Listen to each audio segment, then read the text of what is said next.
Yang bantu siapa aja? Nggak ada yang bantu. Pak, kok gitu banget? Jujur aku sebagai saudaranya Bidan Seruni yang kemarin juga Kalau Bapak itu memang rada-rada atau mengalami gangguan mental, berarti dia tidak berniat berbohong. Kalau dia memang mengalami gangguan mental, maka KDM itu harus minta maaf kepada Bapak itu gitu loh. Jangan asal Bapak bohong gitu loh. Si motor, Bidan Seruni ngasih uang segepok, sampai Aisar Khaled yang ngasih hadiah umroh. Tapi pas KDM turun tangan untuk membantu Bapak S. Gabus ini, mulailah sifat aslinya si Bapak ini mulai muncul. Pagi kami memberikan hukuman yaitu berupa penahanan di Pomdam Jaya Jayakarta itu selama 21 hari. Siapa yang mukul ada anggota yang mukul? Nggak ada. Dengerin benar. Polisi? Nggak ada. Aku lihat berita S. Gabus itu netes air mata. Sedih kali aku ngeliat orang digituin. Tapi pas aku ngeliat video pagi-pagi Ambiar sama di podcastnya KDM, emosi pula aku jadinya. Itulah orang kalau dibantu orang kalau kurang bersyukur itu ya. Semua yang dikasih tuh kayak kurang aja. Tapi Pak KDM tuh ngobrol sama gua di DM. Tapi isinya ternyata dengan Pak KDM isinya semuanya bohong. Kalian hancurkan mentalnya, kalian permalukan se-Indonesia. Sekarang kalian datang Mbak pahlawan kesiangan membawa hadiah gitu ya Pak ya. Halo guys, apa kabar kalian semua guys? Dimanapun kalian berada, semoga kalian baik-baik saja guys. Masih seperti biasa ini guys, kita akan bahas kasus viral dan heboh ini guys. Jadi nggak usah lama-lama guys, kita saksikan dulu video pertama guys. Ini dia videonya. Terus Bapak sudah ada yang bantu siapa aja? Nggak ada yang bantu. Sampai sekarang? Ada, Pak RW. Ada, Pak. Ada. Siapa aja? Dari yang Binsar siapa? Bidan Seruni. Bidan Saruni. Bidan Saruni. Nyumbang berapa? 7 juta. Tuh. Bapak, kok gitu banget? Jujur aku sebagai saudaranya Bidan Seruni yang kemarin juga ikut datang ke rumah Bapak, ini ada videonya, sama tim juga. Kayak nggak nyangka ya kok bisa nggak dianggap, padahal kita itu kemarin bener-bener dadakan karena paginya kita lagi bikin konten, tiba-tiba itu viral dan Bidan Seruni juga langsung nangis. Setelah konten kita langsung berangkat pada hari itu juga. Perjalanan juga cukup jauh ya, soalnya kita berangkat dari Luwiliang ke Depok, itu macet banget. Dan aku ngelihat ini kayak sedih juga gitu loh, padahal udah viral juga ya kemarin kita ngasih bantuan gitu. Terus barengan juga sama Kapolres ngasih motor, tapi bapaknya bisa bilang nggak dikasih bantuan, nggak ada bantuan apa-apa. Aku juga mau berterima kasih sama bapak yang ada di video bapak KDM ya, karena udah bantu ngelurusin apa yang terjadi, dan dari Bu Bidannya pun udah ikhlas karena kita emang pure mau bantu aja pada hari itu. Terus makasih juga buat kalian yang udah tag atau komen di video ini, jadi kita bisa ngeliat ya. Terus Bapak sudah ada yang bantu siapa aja? Nggak ada yang bantu. Sampai sekarang? Udah dapat motor, Bapak jangan hilang-hilangin. Buat anak gitu. Ya pokoknya kan motornya di ama Bang, gimana sih? Ini saya bahas topik tentang Bapak penjual es gabus ya, yang sempat viral. Jadi begini ya, saya itu baru saja mendapat informasi bahwa ternyata Bapak itu sesuai pengakuan warga di sana memang kurang nyambung, memang tidak nyambung. Memang Bapak itu agak rada-rada gitu loh, mengalami disabilitas. Ya, Bapak itu memang sudah parah. Bahkan istrinya lebih parah lagi, tidak nyambung gitu loh. Ya, jadi intinya bukan Bapak penjual es gabus itu ingin berbohong, tapi memang mental dia yang kurang bener gitu loh. Mentalnya yang agak rada-rada. Dan dari awal saya sudah menebak seperti itu. Kenapa? Karena pertama tetangganya ada yang komen bilang memang bapaknya tidak nyambung gitu loh. Jadi bukan berarti bapaknya itu mau bohong. Ya. Dan yang kedua, kenapa saya tahu? Karena ketika polisi dan tentara itu bertanya, ini gabus atau bukan? Bapak itu malah menjawab gabus. Iya, gabus. Kalau memang Bapak itu suka bohong, tidak akan dibilang gabus. Jadi dari situ saja sudah jelas bahwa dia mengalami gangguan. Makanya polisi dan tentara marah karena tiba-tiba dia bilang gabus. Harusnya enggak, ya kan? Begini ya, kalau orang itu berbohong, dia nggak akan belak-belakan seperti itu. Saya pengen mobil, saya belum dibantu. Oh, saya nggak ada bantuan, saya nggak dapat apapun. Dia nggak akan belak-belakan bohong seperti itu. Kalau memang dia suka berbohong, pintar berbohong, dia akan bilang, kaki saya sakit, pipi saya sakit, saya perlu untuk dana untuk ini.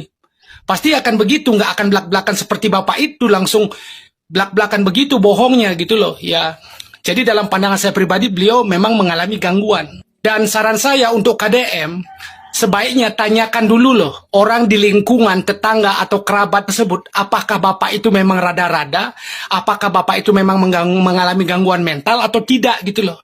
Ya, kalau bapak itu memang rada-rada atau mengalami gangguan mental, berarti dia tidak berniat berbohong.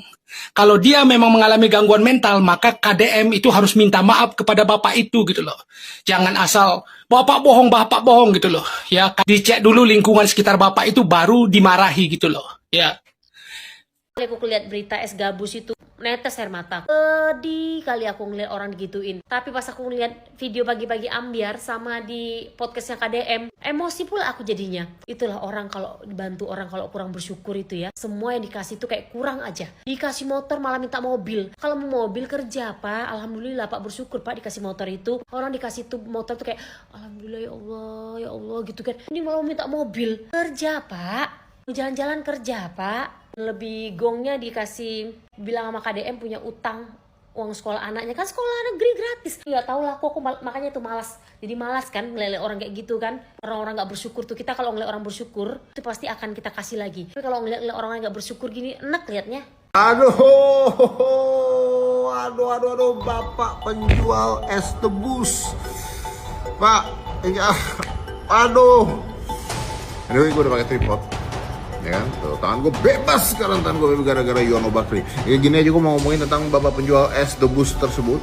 Ya jadi Pak KDM itu kemarin DM gue dengan isi videonya dia, terus dia ngomong sama gue, adalah omongannya, kalau omongannya gue sebar nggak boleh ya, oke. Tapi Pak KDM tuh ngobrol sama gue di DM, dan Pak makasih banget tuh Pak, makasih banget udah ngundang dia, terus dia yakin ngobrol bareng tuh, makasih banget. Emang gue dari awal juga nggak pengen ngundang, pengen ngasih bantuan, tapi isinya ternyata dengan Pak KDM isinya semuanya bohong semua. Bantuan dibilang tidak ada, motor dipakai sama siapa lah, dibilang uang sekolah 4 juta, uang sekolah 4 juta, wah udah pokoknya kacau ya. Gitulah manusia ya, kadang-kadang kalau ada musibah ya, lalu akhirnya dipakainya untuk mencari keuntungan, kesempatan dalam kesempitan. Padahal netizen tuh udah baik banget sama bapak, udah peduli banget sama bapak. Gua udah ditanyain sama semua orang pak, dari instansi udah nelpon gua juga pak, tapi ya begitu pak, akhir-akhirnya kayak beginilah jadinya pak. Aduh, ini akhirnya nanti lama-lama orang nggak percaya lagi loh sama kasus-kasus gini, bener pak, nggak percaya. Tapi Pak KDM terima kasih banyak ya pak ya, thank you banget buat semuanya. Saya telepon dulu ya pak ya, mau ngirim Babinsa 5 lagi pak. Saya tanya tadi Pak Dandim nanya, jadi siapa yang mukul, ada anggota yang mukul? Nggak ada. Udah dari gubernur, polisi, tentara, ada. Nggak ada semua. Duit dari mana lagi? Dari bapak. Yang lain ada Pak RW? Ada pak. Ada, siapa aja? Dari yang Vinsar siapa? Bidan Saruni. Nyumbang berapa? 10 juta. Tuh. Dari TikTokan Pak, Pundi Amal. 25 juta. Dari owner HAB yang mana? Berapa itu? 10 juta. Dari Capres Pak ya. Ke staf kepresidenan 10 juta. Dari Kapolsek motor Pak. Dari Malaysia, yang artis Malaysia. Umroh Pak besok. Saya mau nenek haji Pak, tangan. Oh, umroh. Berarti duitnya banyak. Dari orang pak. Ya berarti kan Babe duitnya banyak sekarang. Berkah dari Allah. Ya betul, berkah dari Allah, betul. Tapi harus disyukuri. Ya nikmatin. Dinikmatin. Sekarang duitnya di mana disimpan? Di bank pak, sama si Andi. Anaknya itu. Sama anak di bank. Sama Andi pak. Jujur nggak kira-kira? Insya Allah Pak, karena yang saya anggap dia mainnya aja Pak. Oke. Yang 3 sama. Oke, jadi Andi sama ini itu uang Babe ini. Kalau benar-benar punya semangat usaha, ya pak, itu bisa maju dengan uang segitu. Iya pak, benar. Bukan orang miskin lagi pak. Kalau kaya. Jualan sudah modalnya 50 juta, itu bisa bikin toko. Iya pak. Bisa bikin warung. Warungnya bersih, tertata rapi. 50 juta bisa bikin warung kelontong. Kelontong iya. Kan orang-orang pada kesel banget ya, karena ada aparat yang ngefitnah seorang bapak penjual es gabus. Karena viral inilah akhirnya bapak ini banyak banget dapat bantuan dari orang-orang, termasuk dari dua pihak aparat yang sudah minta maaf sampai ngasih motor, Bidan Seruni ngasih uang segepok, sampai Aisar Khaled yang ngasih hadiah umroh. Tapi pas KDM turun tangan untuk membantu bapak es gabus ini, mulailah sifat aslinya si bapak ini mulai muncul. Bapak es gabus ini ngaku kalau sekolah anak SD-nya belum dibayar 4 bulan sebanyak 1,5 juta. Bayar sekolah, oke. Bayar sekolah berapa? 1,5 juta, Pak. Oh, gede banget. Udah 4 bulan gue bayar-bayar. Katanya berapa bulannya? Katanya 200. 200. Di negeri. Ah, nggak mungkin, Pak. Sekolah negeri SD bayar 200. Udah sebulan, Pak. Bapak ini 4 bulan apa sebulan sekolahan? Sebulan. Hah? Sebulan. Berarti 200 dong. Iya. Bukan 1,5 juta. Iya. Jangan ngarang. Di video lainnya juga ketahuan kalau bapak es gabus ini bilang kalau dia itu rumahnya ngontrak dan belum bayar kontrakan. Oh, Banda, kenapa kurus? Banyak pikiran, Pak. Pikiran kenapa sih? Ini bayar sekolah, bayar ngontrak kan saya. Oh, bayar ngontrak. Tapi pas ngobrol sama RW-nya, ternyata RW-nya bilang sendiri kalau bapak ini udah punya rumah. Marah lagi lah KDM karena bapak ini tidak jujur. Dari dulu ngontrak? Enggak, Pak. Apa? Rumah sendiri. Ngontrak kan saya. Ngontrak. Sekarang rumah sendiri? Rumah sendiri karena sekarang dapat bantuan Rutilahu. Sebelum kejadian udah dapat Rutilahu, Pak. Oh, Babe bilangnya ngontrak, bohong sih. Rumah, Pak. Rumah. Dibeliin rumah dari orang tuanya. Babe ngebohong sama saya. Minta maaf. Langsunglah dari hal ini, netizen langsung hilang respek karena bapak es gabus ini terkesan memanfaatkan keadaan. Aduh, menurut kalian sendiri gimana coba? Biasa aja nengok ke saya. Ngobrol, Pak. Gitu. Bapak pengen apa tuh? Mumpung ada Kapolsek. Jadi bawa aja suasana aku. Ya, mau dari ekor sama bu. Mau diperhatikan. Katanya Pak KDM juga mau undang. Ya, kapan? Tahu, saya belum tahu. Ntar malam insya Allah itu menjadi hikmah ya buat Bapak ya. Ya kan? Semua kejadian pasti ada hikmahnya. Ya kan? Sembako amplop bantuan luar biasa. Tepuk tangan dulu untuk solusi jenius dari bapak-bapak aparat kita. Setelah persekusi bapaknya, bapak penjual esnya, kalian hancurkan mentalnya, kalian permalukan se-Indonesia. Sekarang kalian datang Mbak pahlawan kesiangan membawa hadiah gitu ya Pak ya. Keren. Mulai sekarang rakyat Indonesia harus sadar sih. Mari kita pakai akal sehat kita. Tindakan ini tuh bukan tindakan kedermawanan dari bapak-bapak kepolisian loh. Ini jelas-jelas transaksi pembelian rasa aman buat jabatan mereka dilakukan secara halus. Coba kita pakai otak akal sehat kita dikit aja. Coba kita bandingkan dengan negara-negara maju di luar sana. Negara Eropa, negara Amerika, nggak usah jauh-jauh deh. Negara tetangga Asia aja deh, ya. Singapura, Malaysia. Ini apalagi di Taiwan ini. Kalau di negara maju kayak Taiwan ini, ada aparat kepolisian dengan sadar melakukan persekusi, merekam, memvideokan, bahkan memviralkan rakyat sipil. Saat itu juga lencanamu dicopot, kemudian mereka akan diseret ke pengadilan. Nggak hanya itu, kalian bakal dituntut juga ganti rugi ke rakyat sipil yang menjadi korban. Miliaran ganti ruginya. Jangankan dibilang aparat yang melakukan, rakyat sipil, antara rakyat sipil biasa aja, kalau dibilang hal-hal kayak gini terjadi, apalagi masalah pencemaran nama baik, nggak main-main tuntutannya. Tuntutan ganti rugi uangnya nggak main-main, bukan cuman apa namanya datang bawain nyogok secara halus gitu, bawain motor, ngasih duit, nggak ada kayak gitu. Ya, karena masyarakat di sini tuh lebih cerdas. Uang melalui proses pengadilan lebih banyak daripada sogok-sogok kayak gini. Kalau ini terjadi di negara maju, aparat kayak gini itu dipastikan tidak akan pernah pakai seragamnya lagi, nggak akan pernah. Kenapa? Karena integritas instasinya itu lebih mahal daripada sekadar oknum.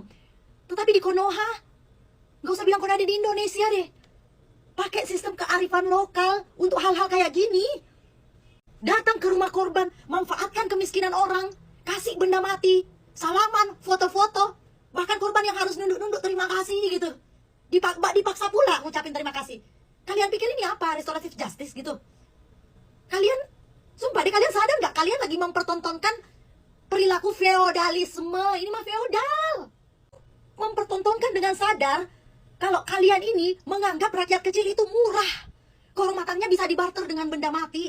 Kelihatan banget. Ini yang bisa kita lihat kalau kalian normal. Ini kelihatan banget. Bapak-bapak kepolisian ini sedang mempertontonkan bahwa kehormatan rakyat, apalagi kalau misalnya dia miskin, itu bisa dibarter dengan harga mati. Inilah kenapa mungkin pejabat-pejabat kita nggak suka kalau rakyat Indonesia ini pada pintar-pintar, pada kaya. Karena apa? Ketika mereka melakukan kesalahan, tertangkap basah, mereka dengan gampangnya hanya menukar martabat kita dengan barang benda mati yang kayak gini, supaya mereka lolos dari jeratan hukum yang mereka buat sendiri, yang harusnya kalian jalankan, kalian proses harusnya anggota kalian. Nggak peduli. Itulah mengapa institusi kalian terlihat di mata masyarakat itu kayak kotor banget. Karena yang kayak gini aja, kalian pertontonkan seolah-olah kalian ini yang tadinya kalian berlaku jahat banget, sekarang tiba-tiba berubah, memframing itu seolah-olah kalian datang sebagai malaikat. Kalian tahu bapaknya ini miskin, bapaknya ini butuh motor, bapaknya ini butuh sembako, butuh duit. Kalian manfaatkan momentum ini sebelum bapaknya mendapatkan bantuan-bantuan hukum, supaya nanti bapaknya ini otomatis, ya bapak penjual es ini otomatis akan merasa segan, merasa, oh, case-nya udah clear, saya udah dapat ini, saya udah dapat ini. Terus akhirnya nggak bisa nuntut institusi kalian yang berlaku tidak baik, melenceng, dan tolol, berbuat tolol oknum kalian. Inilah kenapa kemarin saya bikin video tentang Bapak Kapolri yang menolak di bawah kementerian. Karena apa? Setiap kali oknum-oknum yang kalian sebut oknum ini berbuat kesalahan, nggak ada yang bisa betul-betul menjerat kalian, menghukum. Nggak ada yang menjewer kalian, nggak ada yang mempanis kalian. Karena kalian selesaikan sendiri dengan cara-cara licik seperti ini, jahat banget. Buat rakyat Indonesia, jangan memuji tindakan kayak gini. Ini tuh penghinaan sebenarnya. Penghinaan terhadap hukum kita. Hukum kita kayak udah lelucon aja, udah. Nggak ada artinya hukum kita. Karena penegak hukum kita aja yang harusnya menegakkan keadilan, itu malah mempertontonkan bahwa hukum di negara kita ini nggak ada apa-apanya. Keadilan dengan gampangnya bisa ditukar tambah dengan motor, sembako, duit.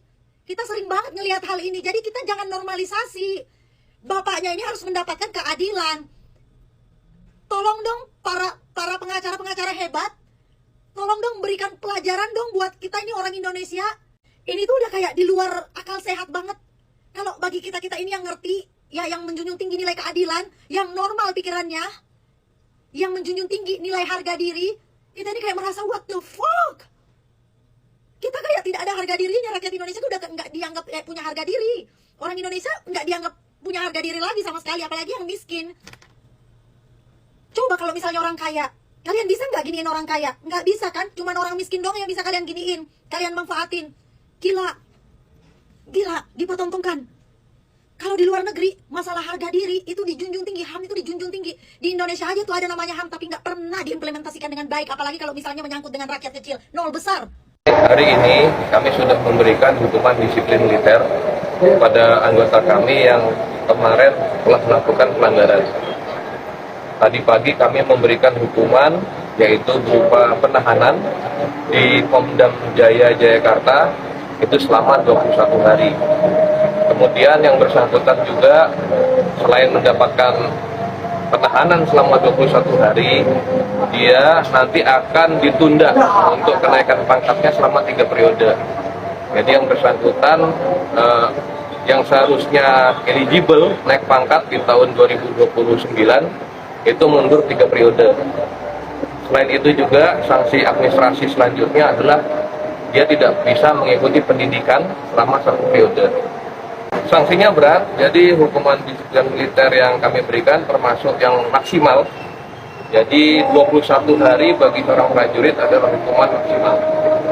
Dalam proses persidangan yang tadi kami sudah lakukan, itu dihadiri oleh prajurit yang berpangkat sersan 2 ke atas. Juga dihadiri oleh perwira yang menjabat dan ramil, kemudian pejabat Babinsa juga hadir. Jadi di situ sudah saya sampaikan beberapa poin, diantaranya kita sebagai prajurit Sabta Marga, kita tidak boleh melakukan tindakan seperti itu. Kemudian yang kedua, ini menjadi pelajaran penting bagi kita agar tidak terulang di kemudian hari. Kemudian yang ketiga, kita taat dengan hukum. Jadi apabila ada anggota yang melanggar, pasti TNI Angkatan Darat akan memberikan hukuman sesuai dengan aturan yang berlaku.